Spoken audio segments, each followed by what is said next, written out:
নেতাজি সুভাষচন্দ্র বসুকে একজন প্রকৃত দেশপ্রেমিক ও ভারতবর্ষের স্বাধীনতা পাইয়ে দেওয়ার ক্ষেত্রে প্রধান স্থপতি হিসেবে প্রত্যেকেই স্বীকার করে। আপামর মানুষ আমরা এই বিষয়ে লক্ষ্য রেখেছিলাম। আমার সঙ্গে ডিজিপি সিদ্ধিনাথ গুপ্তাজি রয়েছেন, ADG law and order Ajay Ranade রয়েছেন। আমরা পরিষ্কারভাবে আমাদের সাইবার সেলকে ইনস্ট্রাকশন দিচ্ছি। মিস্টার সঞ্জয় সিং আছেন ডিজি সাইবার, এবং ওখানে অশোক প্রসাদও আছেন, তাকে ডিজিপি সাহেব নির্দেশ দেবেন যারা সোশ্যাল মিডিয়াতে পশ্চিমবঙ্গের অধিবাসীরা নেতাজি সুভাষচন্দ্র বসু সম্পর্কিত অপমানজনক মিথ্যা অপপ্রচার করার দুঃসাহস দেখিয়েছেন, তাদের বিরুদ্ধে সরকারি ব্যবস্থা নিক। আজকে উত্তরবঙ্গের বিধায়ক এবং মন্ত্রীরা মুখ্যমন্ত্রীর কাছে মুখ্যমন্ত্রী শুভেন্দু অধিকারী বক্তব্য শুনছিলাম, এবং নেতাজিকে নিয়ে যে কটূক্তি, যার নিয়ে ইতিমধ্যেই রাজ্য রাজনীতিতে চর্চা শুরু হয়ে গিয়েছে, সমালোচনা শুরু হয়ে গিয়েছে, সেই কটূক্তি কারা করছে, কেন করছে, কোন উদ্দেশ্যে করছে, সেই সমস্ত বিষয়ে তদন্তের নির্দেশ দিয়েছেন মুখ্যমন্ত্রী শুভেন্দু অধিকারী, এবং তার সঙ্গে প্রশাসনিক কর্তারা রয়েছেন, তাদেরকে পাশে বসেই একেবারে তদন্তের নির্দেশ দিলেন তিনি। মিডিয়ার যে প্ল্যাটফর্ম আছে, তার যে সিস্টেম আছে, সেটাকে আমরা রাজ্য সরকারের পক্ষ থেকে সোশ্যাল মিডিয়া প্ল্যাটফর্মেও তাদের বিরুদ্ধে ব্যবস্থা নেওয়ার জন্য লেখার ব্যবস্থা করছি, এবং নির্দিষ্ট ধারাতে গ্রেপ্তারিও শুরু করার জন্য পুলিশকে নির্দেশ দেওয়া হচ্ছে। এবং আমি যারা দুঃসাহস দেখিয়েছেন তাদের কাছে অনুরোধ করব, অনুরোধ ঠিক নয়, পরামর্শ দেব। একদিকে তো পুলিশকে আমি নির্দেশ দিলাম, অন্যদিকে বলবো যে তারা যে দুঃসাহস দেখিয়েছেন, এই দুঃসাহস ভালো না, এবং এটা পশ্চিমবঙ্গ সরকার, পশ্চিমবঙ্গ পুলিশ ভালোভাবে নিচ্ছে না। আপনারা অবিলম্বে ক্ষমা চেয়ে পোস্ট করুন, নিজেদের পোস্ট ডিলিট করুন। ডিলিট করে দিলেও যে ছাড় পাবেন তা নয়, নির্দিষ্ট সেকশনে পুলিশ ব্যবস্থা নেবে, এবং ব্যবস্থা নেয়ার ক্ষেত্রে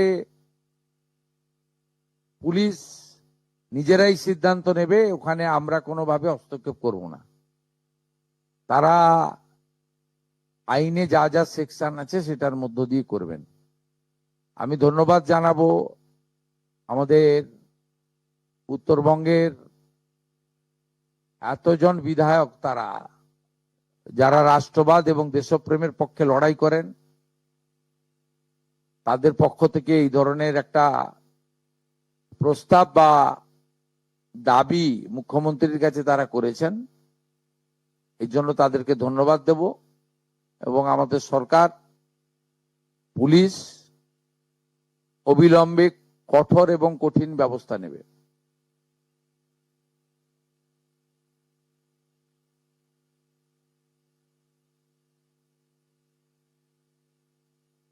Hindi need Hindi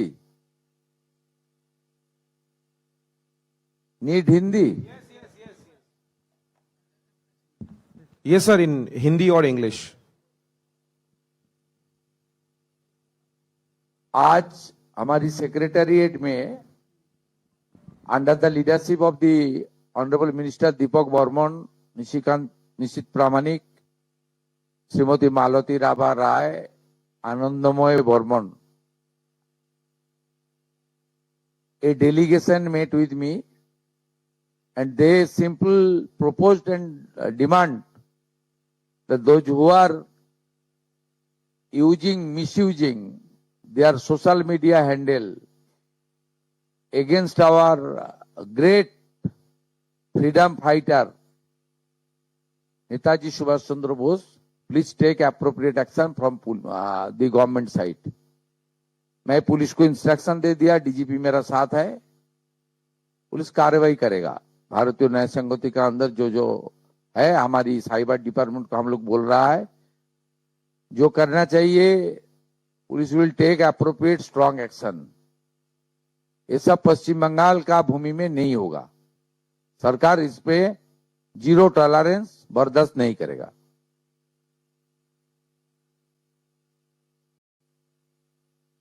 any question?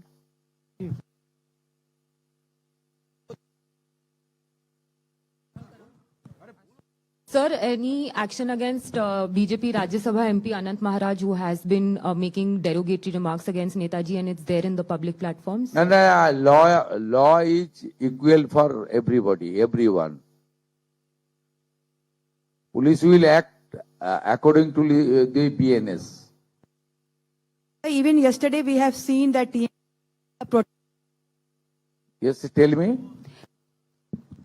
Dada, Tell me, I'm carefully yesterday we have seen that TMC also had hold a protest, and they are making an allegation that somewhere or the other BJP is insulting Netaji. So how do you react to that?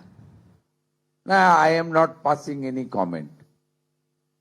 I am not passing any comment. They are always try to mislead the people. The but government is doing properly. Police will act properly. Police will take appropriate action. Sir, is Joe Today also in Assembly House we declared that the every MLA Seva Kendra named by Netaji Subhash Chandra Bosu Seva Kendra. We always respect Netaji Subhash Chandra Bosu. Our Prime Minister also installed the Netaji Murti in Delhi, in Kartabopad. You know it very well. The stand of the Prime Minister, stand of the BJP. दादा एक सवाल है, जो जिस तरह से आपने कहा कि सोशल मीडिया के थ्रू इस तरह का जो नैरेटिव फैलाया जा रहा है, क्या ये एक इंटरनेशनल एजेंडा भी हो सकता है? क्या इसके पीछे एक बड़ा प्लेटफॉर्म जो है यूज किया जा सकता है? क्या होगा, जो इंटरस्टेट जो इन्वेस्टिगेटिंग एजेंसी है वो तो देख लेगा। पश्चिम बंगाल का धरती से ये सब नहीं होगा। Police will act. एक तो फेसबुक से लेकर जहां जहां ये सब पोस्ट हुआ, बंगाल का लोग किया, उसको खिलाफ जो कार्रवाई होना चाहिए, एपी को पुलिस ने कम्युनिकेशन करेगा तुरंत। आज सेकेंड जिसका आया है, जिन्होंने ये सब पोस्ट किया है, उसके ऊपर पुलिस अरेस्ट भी चालू करेगा with proper section. Police will act properly and independently without any interference or intervention by any political party or any public representative. दादा, हम हाल फिलहाल में देख रहे हैं कि अचानक जो है टेररिस्ट जो है ऑर्गेनाइजेशन बंगाल में अचानक बढ़ गया है। कि आपको पता होगा कि एसटीएफ एक टेररिस्ट को भी अटैक किया, सस्पेक्टेड टेररिस्ट है। और हमने अचानक नहीं है, ये कंटिन्यूअस था। पहले पुलिस ने इसके ऊपर काम नहीं करता, अभी पुलिस एसटीएफ सब मिलके काम कर रहा है, इसलिए आपका पास जानकारी आ रहा है। ये लोग तो जा रहा है। पहले देखिए, पिछले 2 साल का इंसिडेंट देखिए, हरिहरपाड़ा में 7 सिख जो अरेस्ट हुआ, उनको आसाम एसटीएफ अरेस्ट किया, बंगाल एसटीएफ नहीं किया। जो जावेद मुंशी कैनिंग में अरेस्ट हुआ था, उसको कश्मीर एसटीएफ ने अरेस्ट किया, पश्चिम बंगाल पुलिस ने अरेस्ट नहीं किया। पहले दूसरा प्रदेश का पुलिस करता था, अभी पश्चिम बंगाल का पुलिस काम कर रहा है। यही फर्क है। ये सब लोग सीधा पाकिस्तान, सीधा तो बांग्लादेश जाने का मौका नहीं है। पाकिस्तान से कश्मीर में घुसा, कश्मीर से बंगाल बॉर्डर होते हुए बांग्लादेश जा रहा था। दादा, अरुण तो यहाँ भी काम हो रहा है। Central state agency both are working together. Central IB, state IB, BSF intelligence, state intelligence, STF, CID, local police, local BSF, all are working together. इसलिए ये सब आ रहा है आपका सामने। और आप लोग इसको ऊपर आप लोग न्यूज बनाने का काम कर रहा है, ये अचानक नहीं, ये चलता था, अभी खुलासा हो रहा है, एक्शन हो रहा है, यही फर्क है। দাদা অনন্ত মহারাজ নিয়ে যে অভিযোগ উঠেছে সেই ব্যাপারে পুলিশের কি অ্যাকশন হবে? আপনি যেটা ইংরেজিতে বলেন সেটা একটু আমি আলাদা করে কারোর নাম বলবো না, কাউকে হিরো জিরো করার জন্য বলিনি। পশ্চিমবঙ্গের, ভারতবর্ষে তো নিশ্চয়ই অন্য প্রদেশও একই ব্যবস্থা নেবে। পশ্চিমবঙ্গের মাটিতে, আমি তো পশ্চিমবঙ্গের মুখ্যমন্ত্রী, আমি পশ্চিমবঙ্গের কথা বলতে পারি। পশ্চিমবঙ্গের মাটিতে দাঁড়িয়ে পূজ্যপাত প্রাতঃস্মরণীয় দেশপ্রেমিক, যিনি স্বাধীনতা পাইয়ে দিয়েছেন, নেতাজি সুভাষচন্দ্র বসু সম্পর্কে যারা যেখানে অপমানজনক, অশোভন,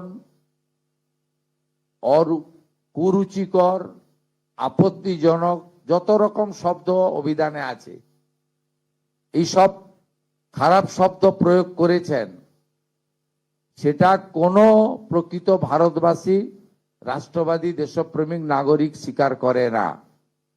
আমরা পশ্চিমবঙ্গের মাটিতে এটা করতে দেব না। এটা খুব পরিষ্কার বক্তব্য। দুপুরবেলা আজকে বিধায়ক সেবা কেন্দ্রের নাম নেতাজি সুভাষচন্দ্র বসুর উপর ডেডিকেশন করেছি আমরা। তথ্য সংস্কৃতি দপ্তর নেতাজি সুভাষচন্দ্র বসুর পরিবারের বর্তমান যারা আছেন তাদের কাছ থেকে ছবি অনুমোদন করেছে। রাজ্য সরকার সমস্ত সরকারি অফিসে, সমস্ত সরকারি স্কুলে নেতাজি সুভাষচন্দ্র বসুর ছবি বাধ্যতামূলক করে নোটিফিকেশন করছে। তথ্য সংস্কৃতি দপ্তর ছবি তৈরি করে প্রত্যেক বিধায়ককে প্রত্যেক সরকারি দপ্তরে পাঠানোর ব্যবস্থা করছে, কয়েকদিনের মধ্যে পেয়ে যাবেন। আজ বিকালেই ওনার পরিবারের সঙ্গে তথ্য সংস্কৃতি প্রিন্সিপাল সেক্রেটারি মিট করে ছবি অনুমোদনে নিয়ে এসছেন। আমরা তো একদিকে এটা করেছি, সাথে সাথে যারা এই ধরনের কাজ করেছেন আমাদের সাইবার ক্রাইমের অন্তর্গত, cyber crime, social media crime এবং আমাদের পুলিশের জেনারেল বিএনএস এর অন্তর্গত যেগুলো আছে, এটা সাইবার ক্রাইমের মধ্যে হয়তো পড়ে না, কিন্তু সোশ্যাল মিডিয়ার মধ্যে যারা আছে, আমাদের ডিজিপি আছেন, ডিজিপি সাহেব নিজে এটা দেখে নেবেন। আমাদের STF, cyber cell, CID, IB সবার সাহায্য নিয়ে এর সঙ্গে অন্য কারো কানেকশন আছে কিনা এগুলো ইলেকট্রনিক ডিভাইসকে দেখে তাদের যে সোশ্যাল মিডিয়া পোস্ট হয়েছে, লাইক শেয়ার কারা করেছেন, কমেন্ট কারা করেছেন, তারা পশ্চিমবঙ্গের নাগরিক কিনা পুরোটাই দেখে নেওয়ার জন্য পুলিশকে নির্দেশ দেওয়া হচ্ছে এবং গ্রেপ্তারও করতে বলা হচ্ছে। এবং আইন সবার ক্ষেত্রে সমান, তিনি মন্ত্রী হন, শান্ত্রী হন, সাংসদ হন, বিধায়ক হন, যেই হন, যে দলেরই হন, এমনকি যদি সরকারি কর্মচারী, পুলিশ কর্মী হন, তার ক্ষেত্রেও আইন সমানভাবে প্রয়োগ করা হবে। মাননীয় মুখ্যমন্ত্রী, কদিন আগেই বর্ধমান, আজকে বনগাঁ, এই বিভিন্ন জায়গা থেকেই প্রায়শই এরকম পাকিস্তানি জঙ্গি সন্দেহে গ্রেপ্তার করা হচ্ছে। রাজ্যের বিভিন্ন প্রান্ত থেকে, এমনকি শহর কলকাতাতেও একজনকে আটক করা হয়েছে। এই ঘটনায় আপনি একজন মুখ্যমন্ত্রী হয়ে রাজ্যের সেই জায়গায় আপনি কি বলবেন? না, আমি হিন্দিতে একটু আগে বলেছি, দেখুন এগুলো কন্টিনিউয়াস হতো, এটা সেফ প্যাসেজ ছিল বাংলাদেশ থেকে যাতায়াত করার। বাংলাদেশ তো জঙ্গিদের ঘাঁটিতে পরিণত হয়েছে, তারা পশ্চিমবঙ্গকে সেফ করিডোর হিসেবে ব্যবহার করত। আগে বাইরের রাজ্যের পুলিশ এসে এগুলো অ্যাকশন নিত,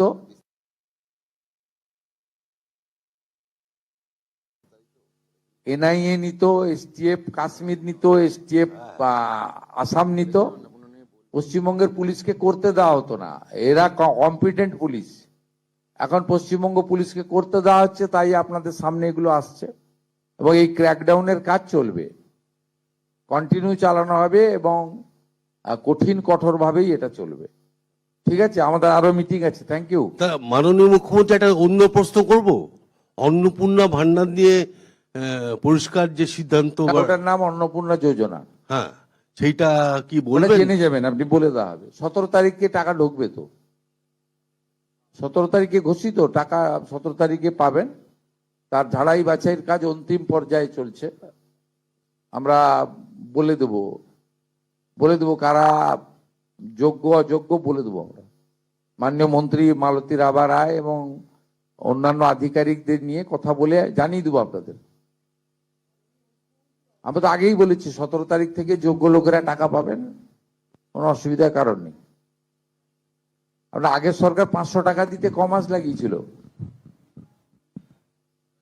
মাননীয় মুখ্যমন্ত্রী, মনে আছে নাকি? 2021 সালে 9 মাস লাগিয়েছিল, প্রতি মাসেই ভেরিফিকেশন চলতো। অতএব এসব বলে লাভ নেই, আমরা ঠিক যোগ্য লোককে দিয়ে দেব। আমাদের সংকল্পপত্রে কমিটমেন্ট আছে যে যোগ্য মহিলা দিদি রয়েছেন, বোন রয়েছেন, যার পাওয়া উচিত 25 থেকে 60 বছর বয়সের, তিনি পাবেন অগ্রাধিকারের ভিত্তিতে। কোনো চিন্তার কোনো কারণ নেই, এতটুকু চিন্তা করবেন না। আমরা জুন মাসে 28 লক্ষ মহিলাকে দিয়েছি, আমরা জুলাই মাসে 1,19 লক্ষ মহিলাকে দিয়েছি। এবারে সংখ্যা বাড়বে এবং ঝাড়াই বাছাই হচ্ছে।